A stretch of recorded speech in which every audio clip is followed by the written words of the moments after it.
Este golpe fatal al que Darwin temía proviene del período Cámbrico, justamente en la superficie de los restos fósiles.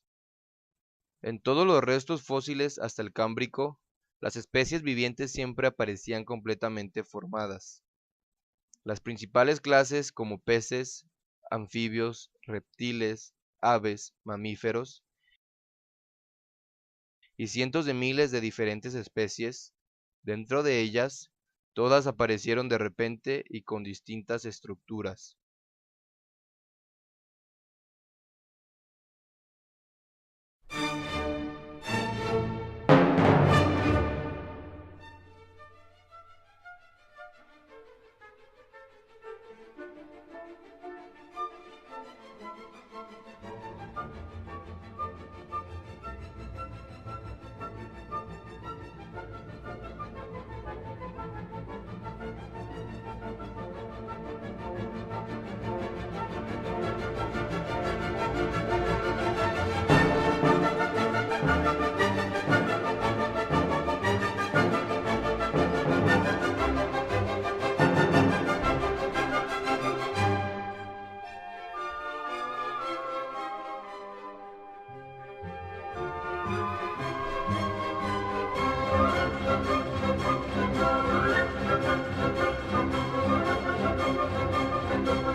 No hay ninguna forma transicional entre los grupos, como lo imaginaron los evolucionistas.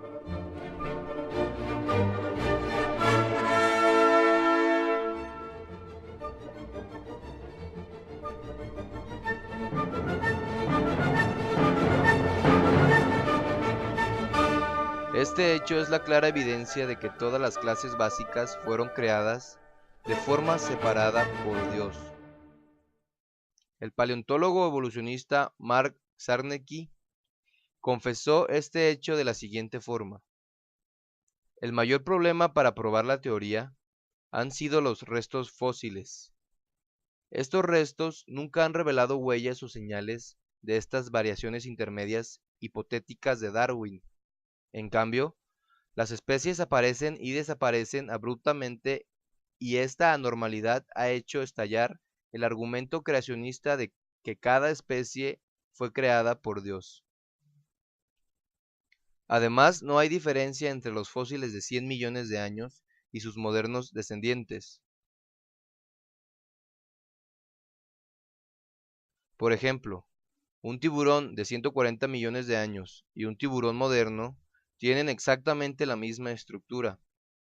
En forma similar, no hay diferencia entre una hormiga de 1 millón de años y una moderna.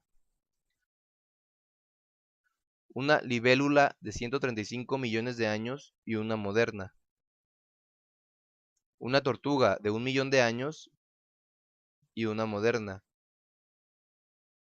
o un murciélago de 55 millones de años y un murciélago moderno.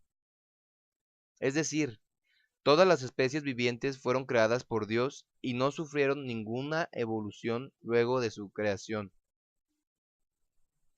La única defensa de los evolucionistas contra esos hechos científicos es solo una: la propaganda. El infundado escenario de la evolución humana es impuesto al público por medio de dibujos imaginarios que aparecen en publicaciones evolucionistas. En estos dibujos, criaturas con cuerpos peludos y semierguidos son presentados en los libros. La supuesta impresión es que estos mediohumanos, en sus diferentes formas transicionales, vivieron alguna vez. De vez en cuando, dibujos que presentaban de forma instantánea la vida social de estas criaturas eran realizados. Estos engañosos dibujos eran introducidos en una secuencia particular para plasmar el falso escenario de la evolución humana en el subconsciente de las sociedades. Incluso en las más famosas de las publicaciones científicas, aparecen de adorno las llamadas reconstrucciones y dibujos del imaginario árbol genealógico producto de la imaginación. El poder de imaginación de los evolucionistas no está limitado a inventar dibujos y modelos. Ellos incluso van más lejos y exhiben películas donde estas criaturas imaginarias actúan. Sin embargo, todo esto es puro engaño.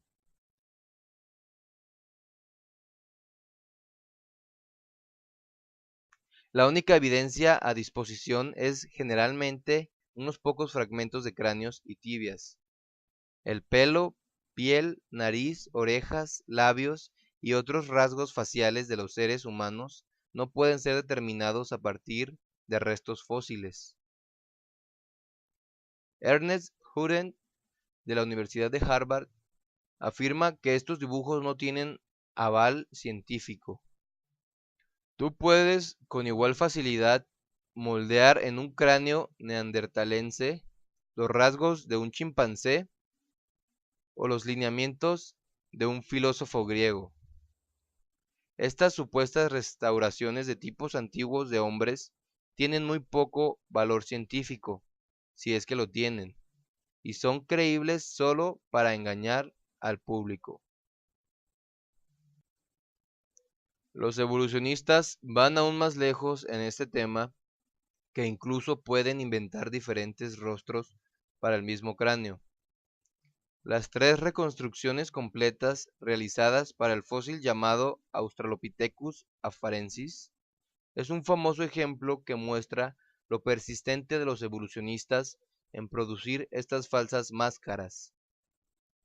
Los evolucionistas reprodujeron no solo en dibujos y modelos su cadena evolutiva, algunas veces hacían deliberadas falsificaciones.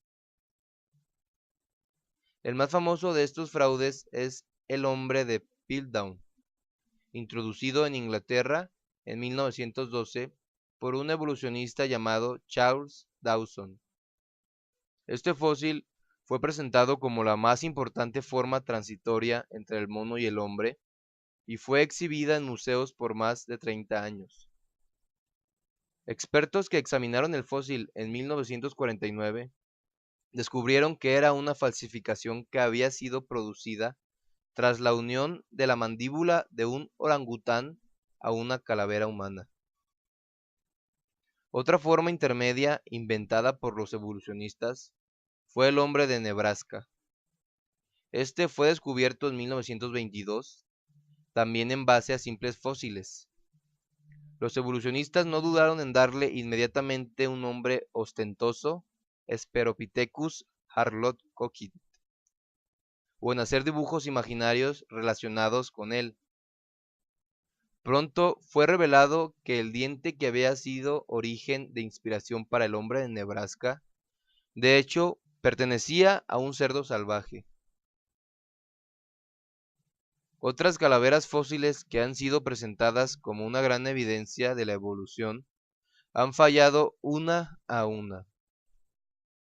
Hombre de Neandertal, presentado como evidencia en 1956 y rechazado en 1960. Hombre de Piltdown, presentado como evidencia en 1912 y rechazado en 1953. Sinjanthropus, presentado como evidencia en 1959 y rechazado en 1960. Ramapithecus, presentado como evidencia en 1964 y rechazado en 1979. A pesar de todos estos hechos, las calaveras son todavía presentadas al público a través de los medios y en algunos libros evolucionistas como si fueran hechos científicos. En muchos países, una parte importante de la sociedad supone que el evolucionismo está demostrado con hechos. Gran parte de esta evidencia de la evolución, mucha de la cual ya ha sido rechazada por los mismos evolucionistas, todavía se presentan a los niños en las escuelas en sus libros de texto, donde son presentados como el ancestro del hombre. De hecho, la verdad que el evolucionismo trata de negar y cancelar está ahí a la vista de todos. Las especies aparecieron todas de repente y perfectamente formadas sobre el planeta Tierra. Esto significa que existe un creador. El creador divino decidió sobre la naturaleza y creó todas las clases de seres vivos tan complejas con su único y perfecto obrar. Todo el universo es el resultado de una creación. La exaltada sabiduría, poder y conocimiento del Creador se observa en cada cosa a nuestro alrededor.